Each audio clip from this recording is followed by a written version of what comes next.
हरदम बिजी रहती हो जब से चढ़ा ना रात। फुर्सत में बोलो ना कब करोगी हमसे बात, कब करोगी हमसे बात, कब करोगी हमसे बात। हरदम बिजी रहती हो जब से चढ़ा ना रात। फुर्सत में बोलो ना कब करोगी हमसे बात। मगन हो किस मस्ती में थोड़ा हम पे ध्यान भी दीजिए। बलम जी नौ दिन नवरात्र में डिस्टर्ब न कीजिए। बलम जी नौ दिन नवरात्र में डिस्टर्ब न कीजिए।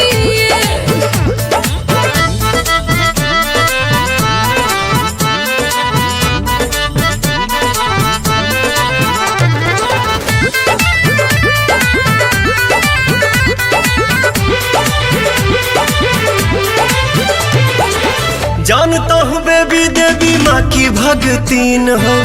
9 दिन मैया में रहती मलीन हो। जानता हूँ बेबी देवी माँ की भगतीन हो।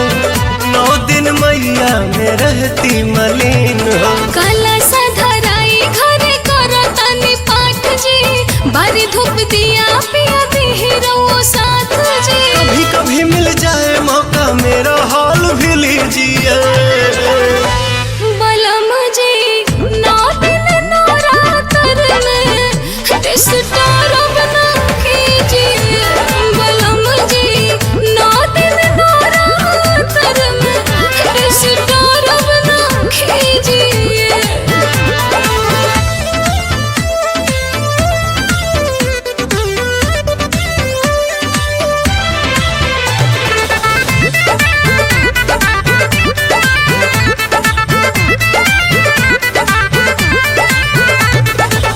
पूजा पाठ का ना हमको आता नियम है।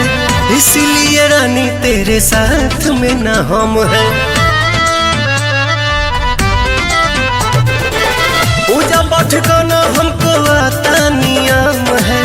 इसीलिए रानी तेरे साथ में ना हम है। काहे नादान पिया बनिले पवन जी। हवन करावा तारे अजय बच्चन जी। हमने कभी किए हैं तो मजबूरी मेरी समझिए।